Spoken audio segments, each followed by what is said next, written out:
नमस्कार साथियों, मैं मोहित कुमार शर्मा आप सभी का स्वागत करता हूं आपके अपने YouTube channel UK target classes में। तो आज हम शुरू करने वाले हैं यूपीटीटी पेडागोजी के भाग 4 को, जो आपकी तैयारी को एक नई ऊंचाई देगा। और सुनिए, खास बात यह है कि हर शनिवार हम लाइव क्विज लेकर आ रहे हैं, जो कि पिछले सभी वीडियो से जुड़े सवालों पर आधारित होगा। तो तैयार हो जाइए और अपनी तैयारी को एक कदम आगे बढ़ाइए। तो चलिए बिना देर किए शुरू करते हैं इस रोमांचक सफर को। पर उससे पहले, अगर आप हमारे चैनल पर नए हैं तो इसे सब्सक्राइब करें और बेल आइकन को दबाना ना भूलें। इससे आपको हमारी मजेदार क्विज़ेस सबसे पहले मिलेगी। तो चलिए शुरू करते हैं।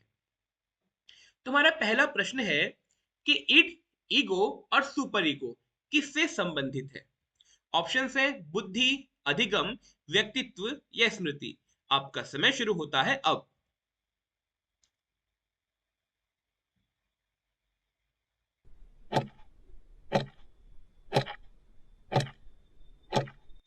चलिए देखते हैं। इसका सही उत्तर है ऑप्शन सी, व्यक्तित्व। अगला प्रश्न है, व्यक्तित्व का सामाजिक सांस्कृतिक सिद्धांत किसने दिया। ऑप्शन है फ्रायड, एरिक्सन, स्किनर, पावलोव। आपका समय शुरू होता है अब। जो भी सही उत्तर आपको लगे उसे जल्दी से कमेंट सेक्शन में जरूर लिखिए।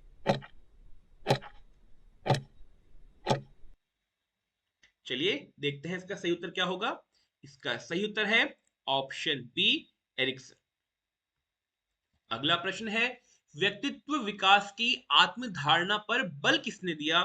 ऑप्शन है Skinner, fryer, Carl Rogers, Kohler. आपका समय शुरू होता है अब।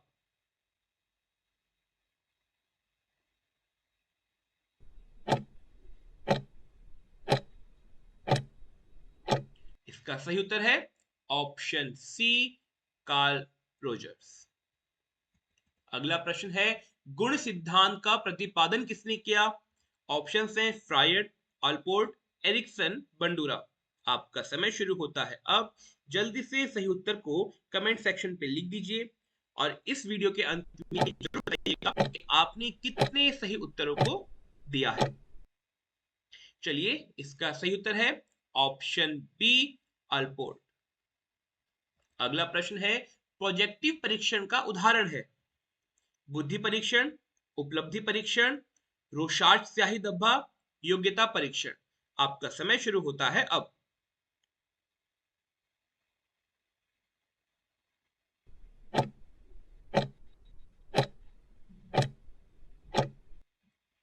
इसका सही उत्तर होगा ऑप्शन सी, रोशार्ट स्याही धब्बा।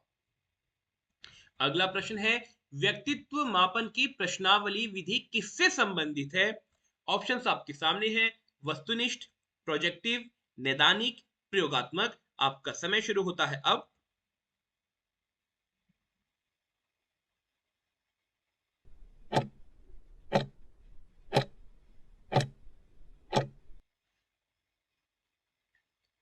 इसका सही उत्तर होगा ऑप्शन ए, वस्तुनिष्ठ। अगला प्रश्न आपके सामने है कि टैट परीक्षण का पूर्ण नाम क्या है। इसे याद रखिएगा। टैट परीक्षण का पूर्ण नाम परीक्षाओं में पूछा जाता है। ए है thematic appreciation test, total ability test, teaching aptitude test, theory analysis test. जो भी सही उत्तर है उसे कमेंट सेक्शन पे लिख दीजिए।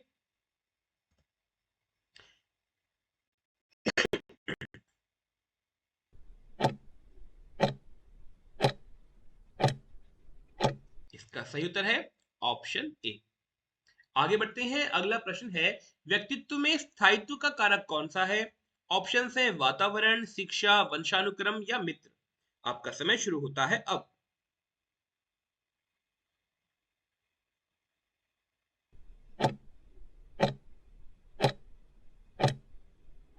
इसका सही उत्तर है ऑप्शन सी, वंशानुक्रम।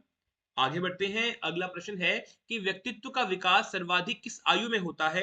ऑप्शंस आपके सामने हैं। शैशवावस्था, बाल्यावस्था, किशोरावस्था या प्रौढ़ावस्था। आपका समय शुरू होता है अब।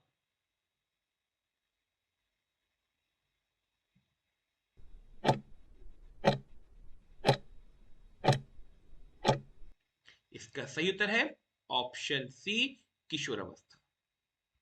अगला प्रश्न है कि आदर्श व्यक्तित्व का गुण नहीं है। ऑप्शन है आत्मविश्वास, लचीलापन, असहिष्णुता, सामाजिकता। आपका समय शुरू होता है अब।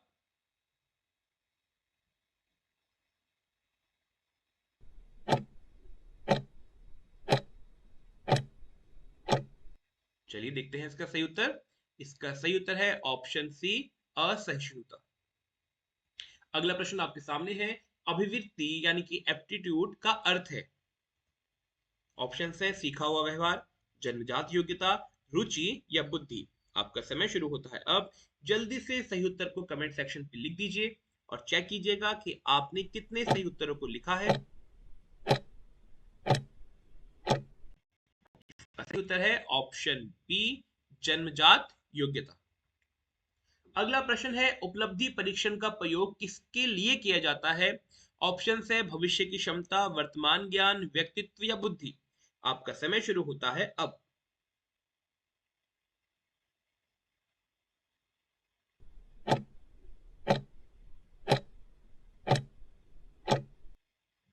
इसका सही उत्तर है ऑप्शन बी, वर्तमान ज्ञान।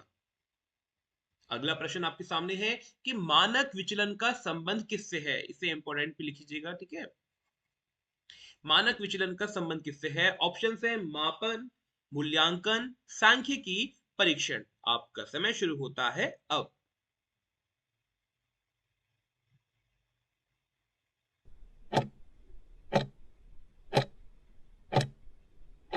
इसका सही उत्तर है ऑप्शन सी, सांख्यिकी। अगला प्रश्न आपके सामने है, मूल्यांकन का मुख्य उद्देश्य क्या है। ऑप्शन है वर्गीकरण, सुधार, दंड या चयन। आपका समय शुरू होता है अब।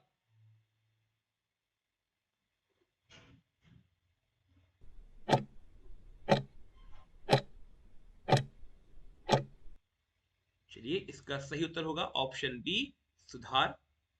अगला प्रश्न आपके सामने है कि निरंतर एवं व्यापक मूल्यांकन सीसीई का उद्देश्य है। ऑप्शन है परीक्षा लेना, बालक का सर्वांगीण विकास, अंक देना और तुलना करना। आपका समय शुरू होता है अब। और आपके लिए आज का प्रश्न, आपको इसकी फुल फॉर्म बतानी है, ठीक है। फुल फॉर्म आप इसकी बताएंगे, लिख दीजिए, कमेंट पे लिखिए। इसका सही उत्तर होगा ऑप्शन बी, बालक का सर्वांगीण विकास। आगे बढ़ते हैं। अगला प्रश्न है कि वस्तुनिष्ठ प्रश्नों की विशेषता नहीं है। ऑप्शन है विश्वसनीयता, वैधता, पक्षपात, त्वरित मूल्यांकन। आपका समय शुरू होता है अब। अगर आपको हमारे चैनल पर ये वीडियो अच्छी लग रही है तो कृपया हमारे चैनल को सब्सक्राइब करें और वीडियो को लाइक जरूर करें। इससे हमें और भी अच्छा कंटेंट बनाने का प्रेरणा मिलती है और हम चाहते हैं आपके लिए और भी अच्छे कंटेंट हम लेकर आए। चलिए देखते हैं इसका सही उत्तर क्या होगा। इसका सही उत्तर है ऑप्शन सी, पक्षपात।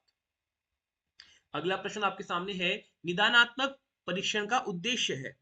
ऑप्शन है अंक देना, दोष ढूंढना, कठिनाई पहचानना, चयन करना। आपका समय शुरू होता है अब।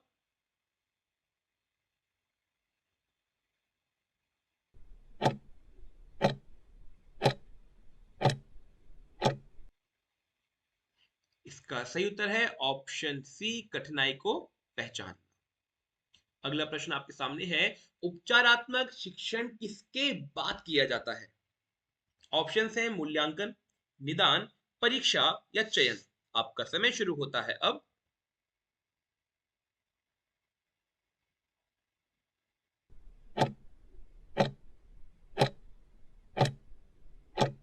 इसका सही उत्तर होगा ऑप्शन बी, निदान। अगला प्रश्न आपके सामने है कि पाठ्यक्रम का संकीर्ण अर्थ क्या है। ऑप्शन है विद्यालय का संपूर्ण वातावरण, पाठ्यपुस्तक की विषय वस्तु, सहगामी क्रियाएं, जीवन अनुभव। आपका समय शुरू होता है अब।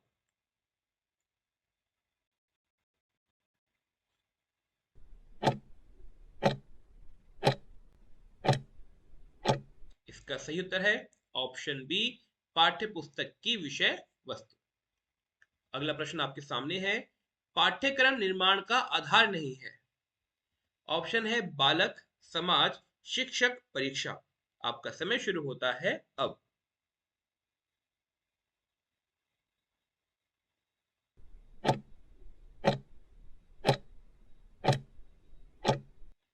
सही उत्तर है ऑप्शन डी परीक्षा। अगला प्रश्न आपके सामने कि सहगामी क्रियाओं का उद्देश्य है। ऑप्शन है मनोरंजन, सर्वांगीण विकास, अनुशासन या प्रतियोगिता। आपका समय शुरू होता है अब। आपको इसके साथ बताते चले दुनिया को गहराई से समझने के लिए हमारी नई वीडियो श्रृंखला देखना ना भूलें। इसमें आपको करीब 350 कवि एवं लेखकों से जुड़े हुए चुनिंदा प्रश्न देखने को मिलेंगे। हर टॉपिक पर डेडिकेटेड अलग अलग वीडियो होगी। इसमें हमने किसी भी कवि को लेखक को मिक्स नहीं किया है। पूरी प्लेलिस्ट आपको लिंक की वीडियो के अंत में मिल जाएगी। तो जो हिंदी से तैयारी कर रहे हैं बच्चे वो जरूर जाएं और उसको जरूर देखें। चलिए इसका सही उत्तर होगा ऑप्शन बी सर्वांगीण विकास। अगला प्रश्न आपके सामने है शिक्षण के लोकतांत्रिक सिद्धांत का समर्थन किसने किया। ऑप्शन है रूसो, जॉन डेवी, फ्रायड, प्लेटो। आपका समय शुरू होता है अब।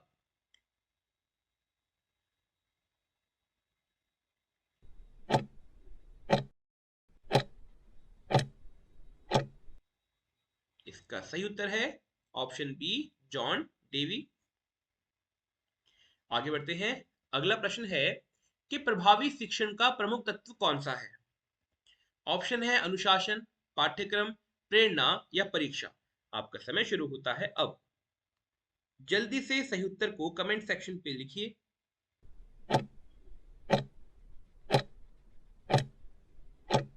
इसका सही उत्तर होगा ऑप्शन सी प्रेरणा।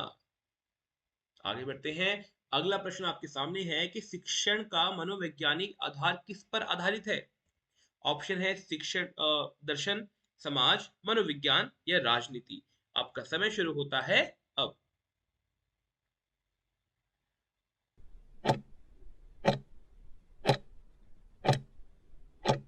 इसका सही ऑप्शन है सी मनोविज्ञान।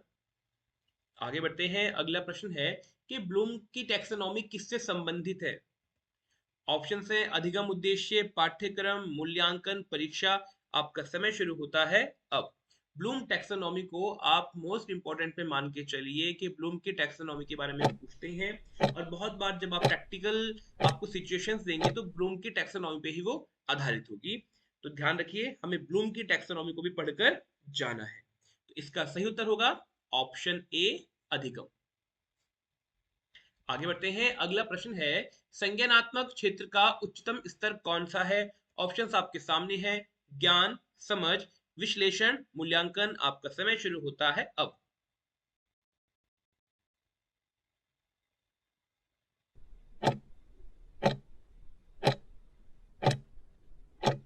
इसका सही उत्तर है ऑप्शन डी मूल्यांकन। अगला प्रश्न आपके सामने है भावात्मक क्षेत्र का संबंध किससे है। ऑप्शन है ज्ञान, कौशल, भावना या स्मृति। आपका समय शुरू होता है अब। जल्दी से सही उत्तर को कमेंट सेक्शन पे जरूर लिखिए।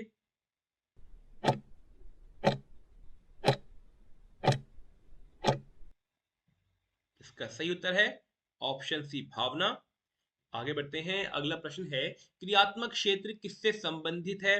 ऑप्शन है सोच, भावना, शारीरिक कौशल या स्मृति। आपका समय शुरू होता है अब।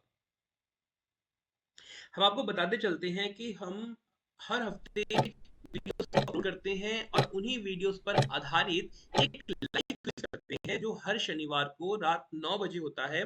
तो आप इन वीडियोस को जब देखते हैं आपने कितना लर्न किया, कितना समझा और कितना आपके दिमाग में बैठा हुआ है, इसको जांचने के लिए जो शनिवार की क्विज है उसमें जरूर पार्ट लीजिए, उसमें पार्टिसिपेट कीजिए और देखिए कि जितना आप पढ़ रहे हैं, जितना आपने जाना इस वीडियो से या अतिरिक्त जो आप पढ़ रहे हैं, क्या वो आपके दिमाग में बैठा हुआ है या कितनी तैयारी आपकी हुई है और कहां पर आप स्टैंड कर रहे हैं। इसे जांचने का इससे अच्छा मौका आपको कहीं नहीं मिलेगा। आपको बहुत से चैनल मिलेंगे, बहुत से लोग मिलेंगे और बहुत से इंस्टीट्यूट से आप जुड़े हुए होंगे जहां पर आप पेडागोजी के बारे में जान रहे होंगे, सीख रहे होंगे। पर आपको हमारे चैनल की खासियत ये मिलेगी कि यहाँ पर हम क्विज के माध्यम से आपकी तैयारी को और मजबूत करते हैं। तो आइए इससे जुड़िए। इसके साथ ही हर शनिवार को होने वाली लाइव क्विज में तो जरूर आइए और जांचिए आप कितना अच्छा कर पा रहे हैं। और सिर्फ आप ही नहीं, अपने दोस्तों को भी कहिए कि वो भी आए, देखें और अपनी तैयारी के स्तर को परखें। तो चलिए इसका सही उत्तर होगा ऑप्शन सी शारीरिक कौशल। अगला प्रश्न आपके सामने है, शिक्षण सहायक सामग्री का उद्देश्य है। ऑप्शन है समय नष्ट करना, रुचि जागृत करना, अनुशासन, नियंत्रण। आपका समय शुरू होता है अब।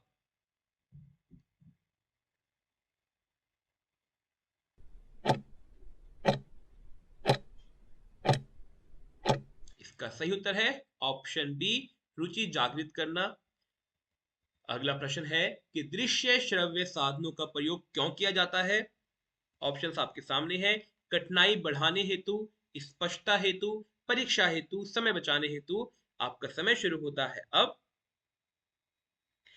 और अब आप लोगों ने अगर अब तक इस चैनल को सब्सक्राइब नहीं किया है तो जल्दी से जाइए इस चैनल को सब्सक्राइब कीजिए, वीडियो को लाइक कीजिए और अपने दोस्तों के साथ भी शेयर कीजिए, जिससे उनको भी कुछ फायदा पहुंचे। तो चलिए इसका सही उत्तर देखते हैं। इसका सही उत्तर है ऑप्शन बी, स्पष्टता हेतु। तो चलिए मिलते हैं आपसे अगली वीडियो में।